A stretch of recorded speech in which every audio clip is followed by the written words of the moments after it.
Hey, hi everyone. Welcome to another episode of Unlimited Seating featuring candid conversations with female role models. I'm your host, Sanila Samuel, and I have a very special guest with me today.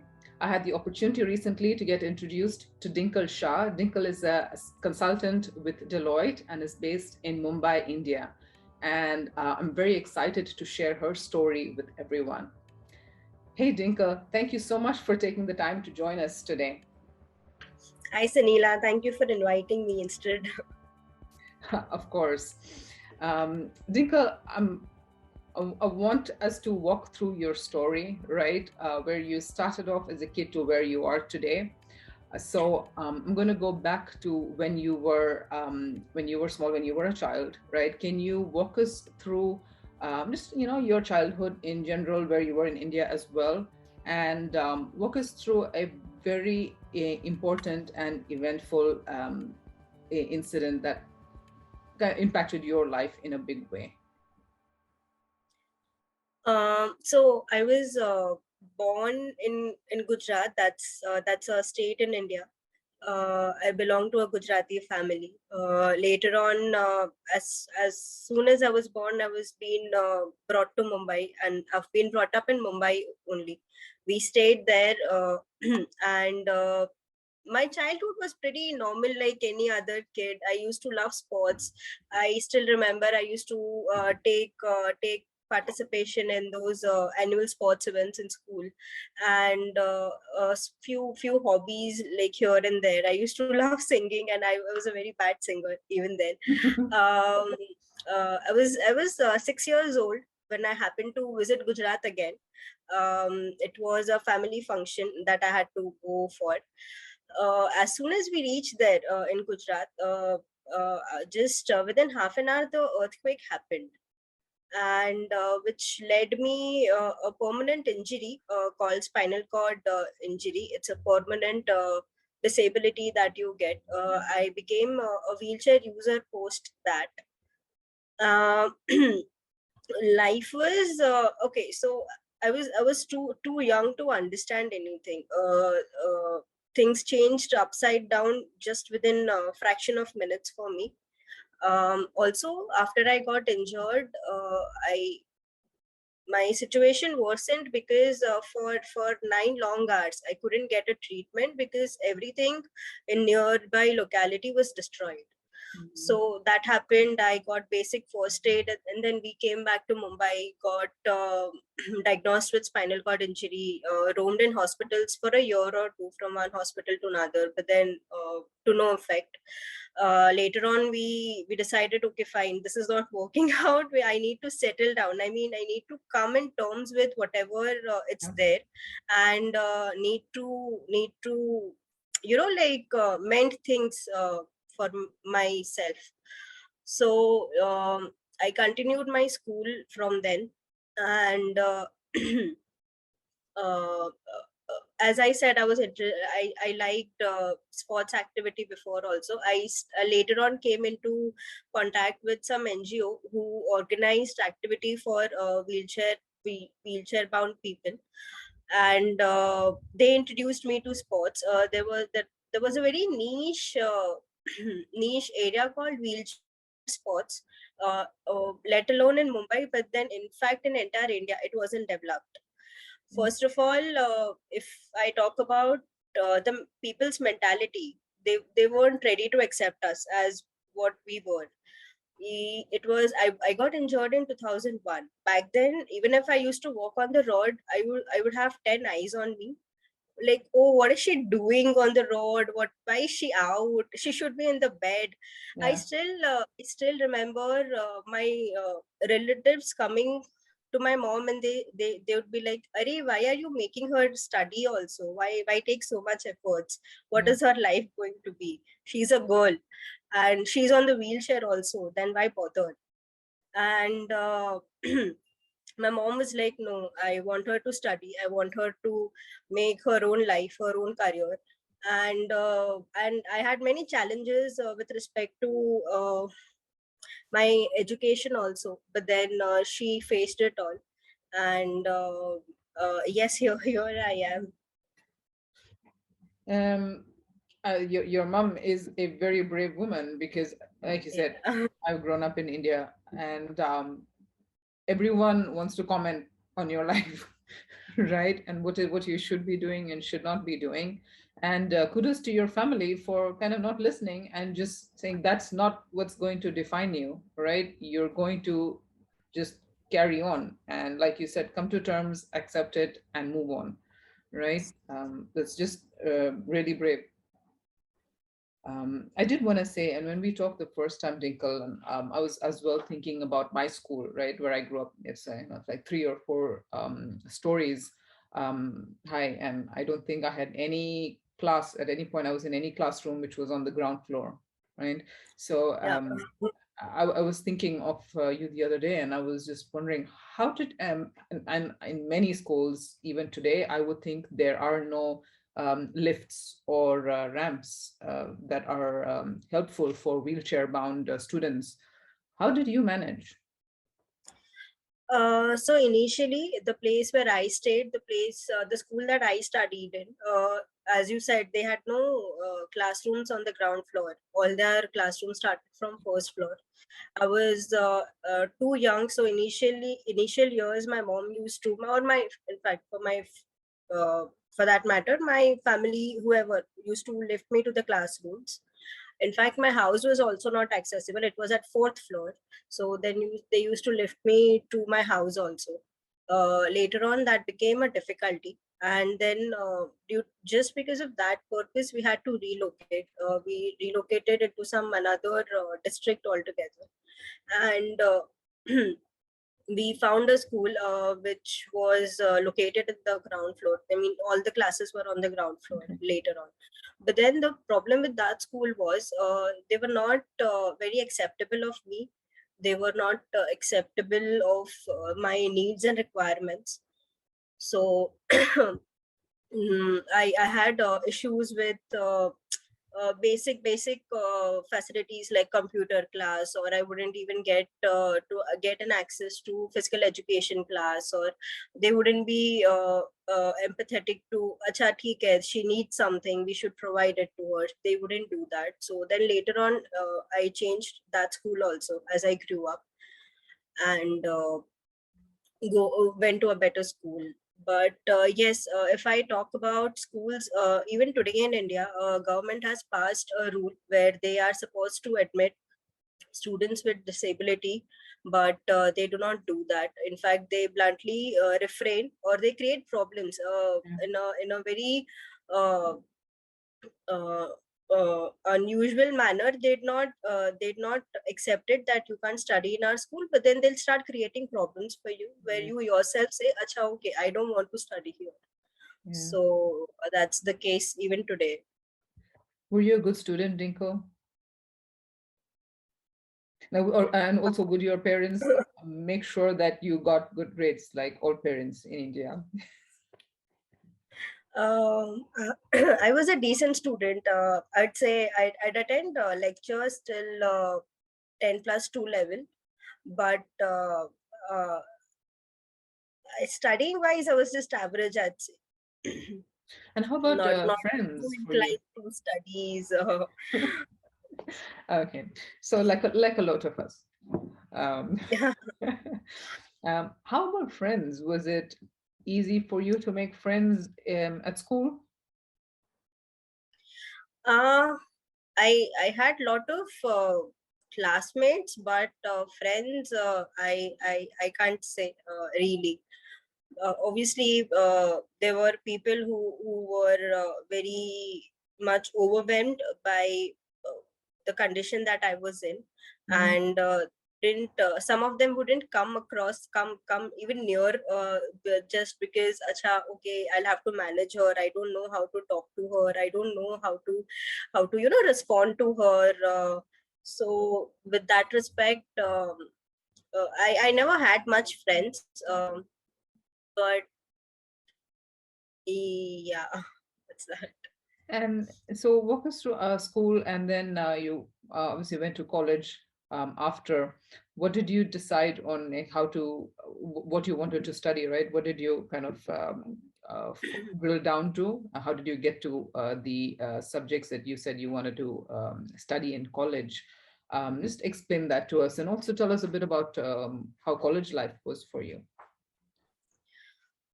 uh, uh, so I did my 12th standard. I was never too brilliant to go to science, but then I also knew that arts is not my cup of tea. So then I was left with commerce.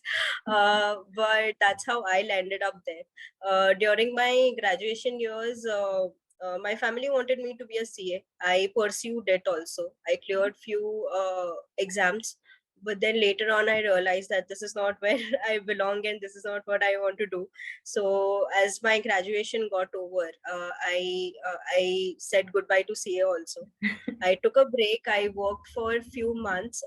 Simultaneously I had my sports activity going on, and later on I came with this idea of doing MBA.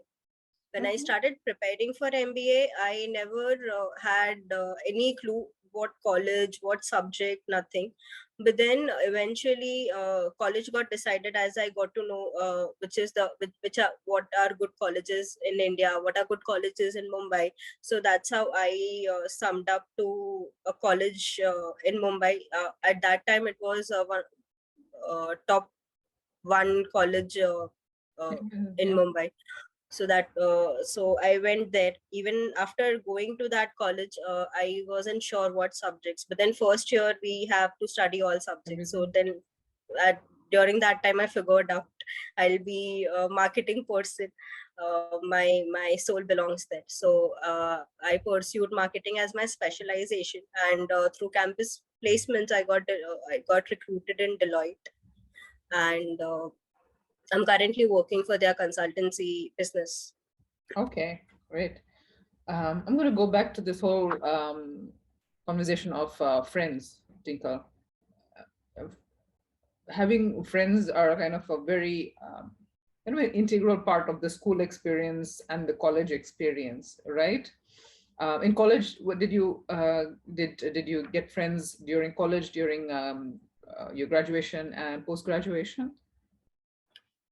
I had some of the other people with me. I had couple of friends as well. Not that I was a complete soul alone sort of a Yeah, person. I had few friends, but then quite very very limited one.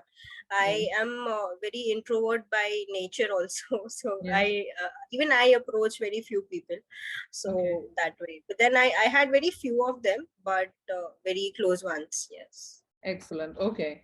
I do feel that people tend to have barriers in their mind, and we're talking about inclusion a lot, right?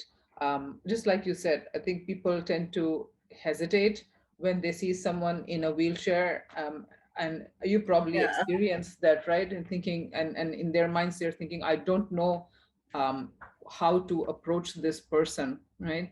And share some advice. What would you tell people who kind of naturally get those barriers in their mind? What if you were to go back and tell other, say, students at school or college or even colleagues right now, what would you just tell them?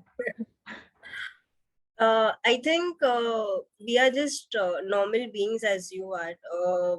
It's just that we have some physical condition, but then that's okay, right? You, I'd say approach us as casually as you would approach anybody else. So yeah, that's the piece of advice. Yeah. Just like we're having the conversation right now. Yeah. I mean, whenever they see somebody with some special needs or condition, they just presume or have this notion in their head that, oh, they'd have to be extra sensitive with us, Mhm. or they'd have to be, like extra helping or extra caring. I'd say we don't need any of that. Just be who you are. I still have friends. In fact, I have cousins who bully me like anything. But then that's okay.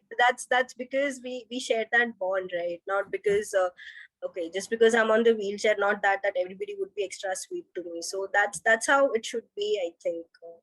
Absolutely. I think that when we see a person in a wheelchair, for us, that's what, and this going back to, hey, what defines you, right? It's not the wheelchair. It's not, say, if it is a person with who's vision impaired, is that walking stick. That's not what defines the person. It's about just getting to know um, the person who has kind of come to terms with their condition, right? Um, Yeah. So I have a lot of friends. In fact, generally, a lot of people believe that, oh, we are on a wheelchair, our struggle story should be highlighted, or the life that we have lived should be taken across, taken in the lights of the people and things like that. But then this is what I believe.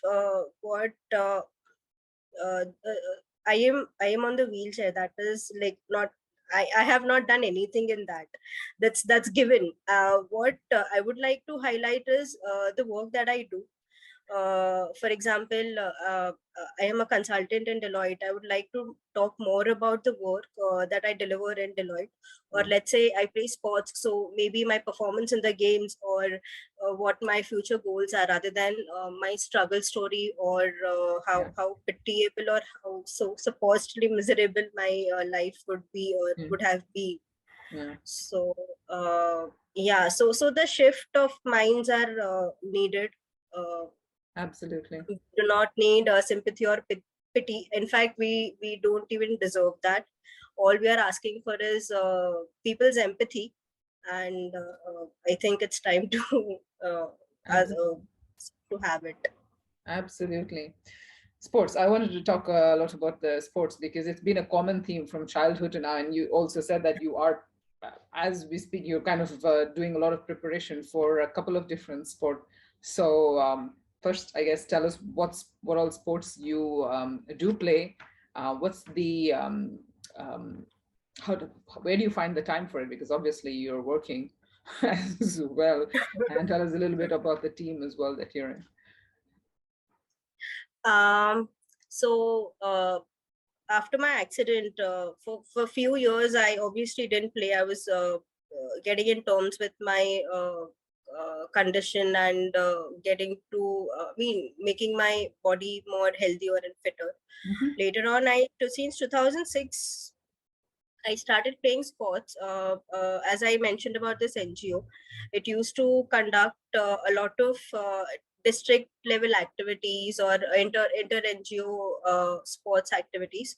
So there were few games like throw ball or tennis, um, and basketball.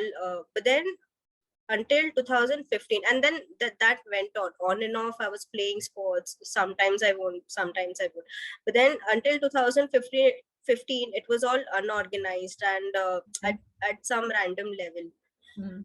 But 2015 was the year when I participated for a national basketball event that was happening. That was very rare in India. Some sports event happening at a national level, at Yeah. least new to me. It was just a second year that the championship was being conducted as well, and it was very raw at a very nascent stage also. I participated in that year and managed to win a gold medal for my team. Great. It wasn't a state team at that point, because as I mentioned, it was a very nascent stage. There were a team from multiple states formed, a mixed team from all states formed. Like one player would be from Maharashtra, some other player would be from Punjab, some player would be from Delhi. So that Okay. sort of a mixed team was formed. Okay. Later on, things got little organized from 2016, but then I couldn't participate because I was preparing for my MBA Mhm. entrance exams. 2017, I got a chance to represent India at an international level. That was the year where not only I was going international to represent India for the first time, but then uh, basketball as a game from India was also going for the first time. Oh, mhm. So over there also we managed to bag a bronze medal. Oh, excellent. So um, so that's there. 2018-19, I managed to play, but then that was with my studies in MBA, like corresponding with my MBA studies. So that was there since 2020. The lockdown happened. 2021, I participated in badminton tournament for the first time, and I won a bronze medal Excellent. in that tournament also. So the journey in sports has been going fairly decent. I need to make this more serious now.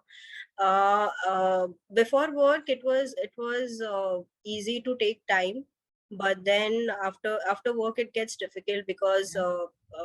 at times we have to work on weekends as well, and weekends are the uh, only days where we have to practice. Yeah. So it's getting a little crazy to manage things, but I'm trying to strike a balance between both. Do you think that you would sometime take a break so you can focus professionally on the sports, on badminton or basketball?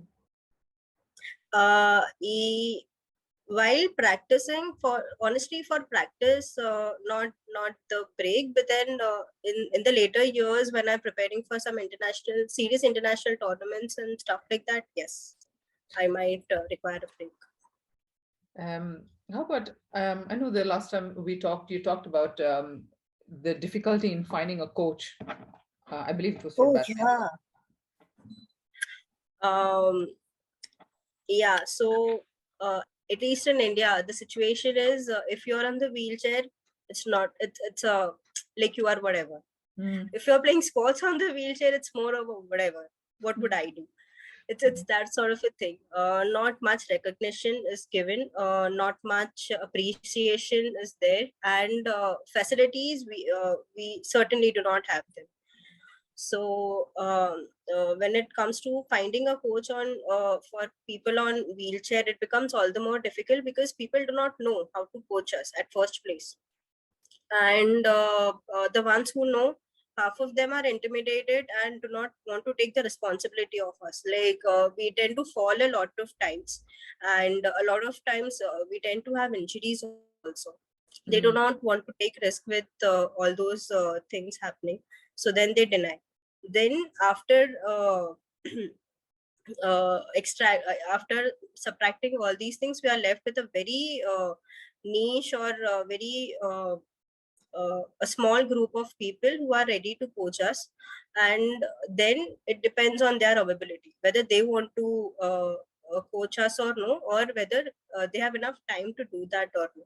Got it. So yeah, it becomes very difficult to find a decent coach also. Okay.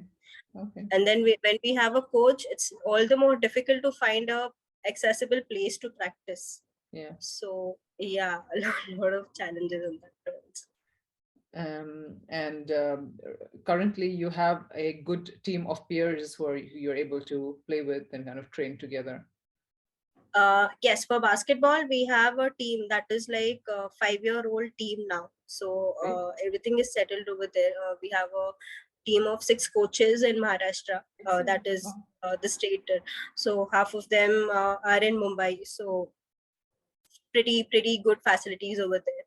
For Excellent. badminton, I am the only person on the wheelchair in the entire Mumbai.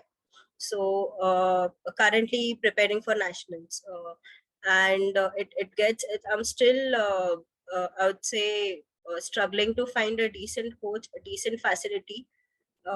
So yeah. Okay. Um, well, I'm wishing you all the best with your future sports endeavors. And I'm looking forward. I was actually going to ask you later to, let me know what's coming up and where I can catch um, um, like where I can watch the game as well.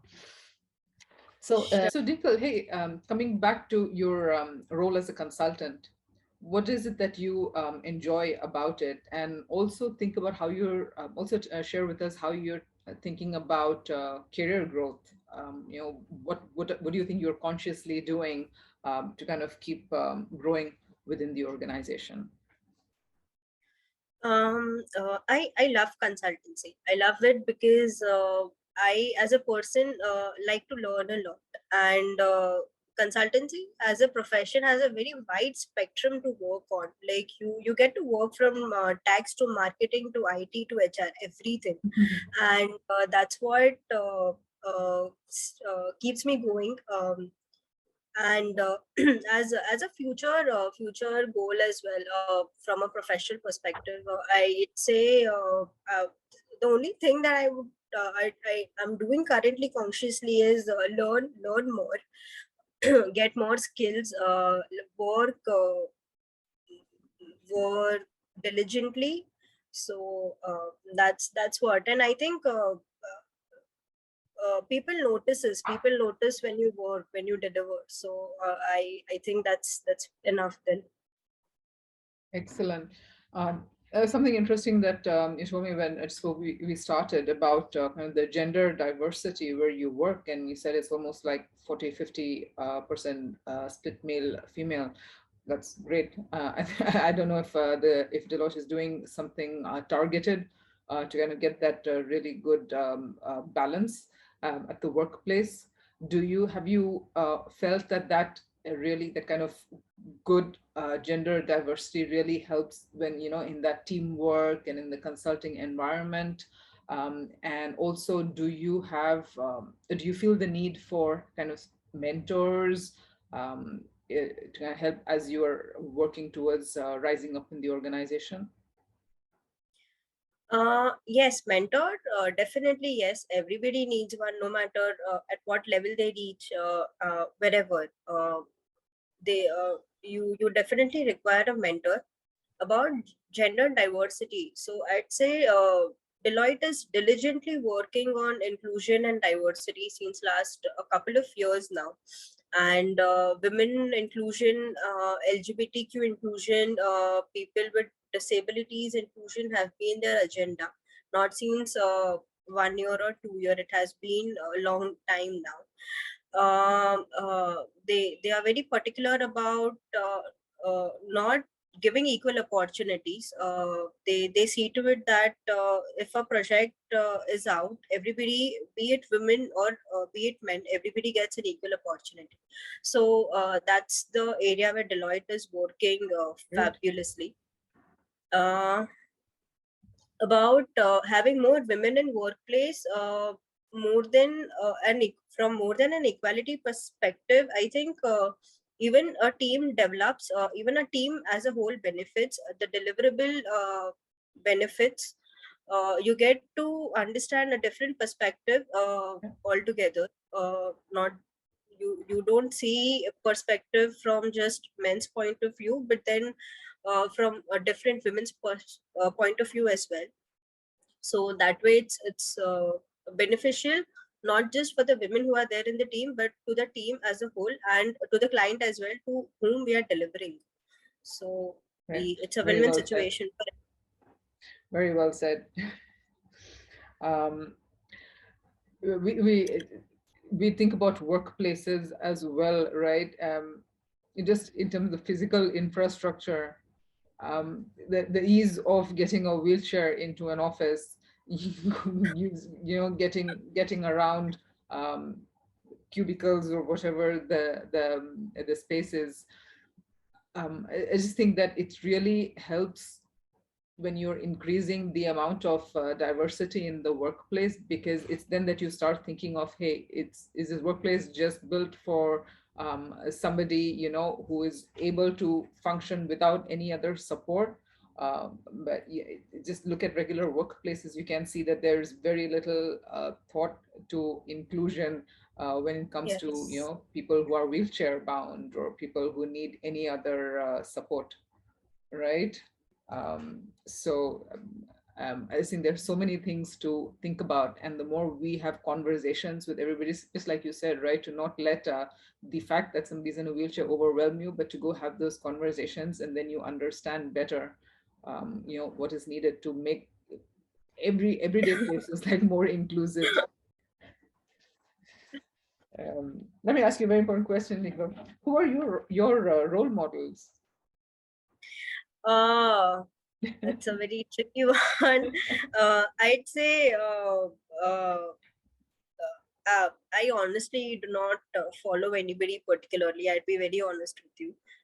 I just keep striving on my own. Just see to it that the place that I was in yesterday, I'm not in the same place today.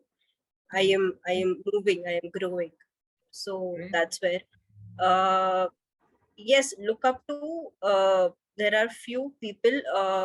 So when I'm in the workplace, I look up to somebody who's good at work, who's delivering well, who's at some level, whose principles are right. When I am on the court, I look up to somebody who's like not necessarily won a lot of medals, but then who thinks through things right, who knows the core of who knows the basic of the games, and who is being able to teach me well. Yeah. So yeah, Okay. but then Awesome. generally it's like me comparing to myself whether I'm stuck at the same place or not. Great. Great. I think that's a great way to look at it, right? Am I getting better every day? Yeah. Um, so, tell me, Dinkle, I know we talked about you coming on the podcast, and I think you were, I just loved the passion in your voice when we first talked, because it was not about, hey, I've been unfortunate and I've had struggles, but I think the way you were talking about that kind of the lack of inclusion in the way people have thought about, hey, how is the physical setup at the school, how are people approaching me, how do I find coaches for sport. You were thinking about it in a way of how do I spread awareness about it, right? Because we all need to be thinking about it and helping, it's all you were basically helping make the world a better place. So I feel you're a great spokesperson. What are you thinking? And I won't say think about 5 years, 10 years down the line. Have you consciously thought about, hey, I do want to tell the world that, hey, being in a wheelchair doesn't stop you from doing what you are meant to do, right? Pursue a career, pursue the sports that you love, and make your big achievements. Is it something that you're consciously thinking about? Uh, so, Sanila, to do that, I think I'll have to be somebody's role model, which I'm not really interested in. You are. I Totally. That's why you're here. I believe people should think these things on their own honesty. The only thing I would like to tell, not just people who are on the wheelchair, but then to people in general also who are stuck in some or the other situation, stop self-pitying. You need to stop thinking or cribbing about things. Oh, I'm stuck somewhere. Oh, I can't move on. I can't get out of it. There is always a way out. You need to stand up and start working upon it. So that's there. About initiatives and awareness, yes, I'd say I am a flag bearer of that. People should know about the few things that we require.